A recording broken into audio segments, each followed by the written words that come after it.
Hi guys, today I will show you how to download and install Autodesk Sketchbook Pro for free. We need, step 1, follow the link in the description and download the installer.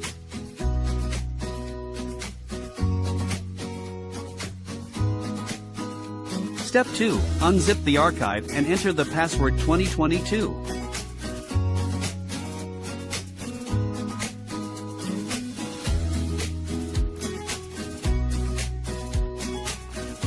Run the installer and wait for the download to finish.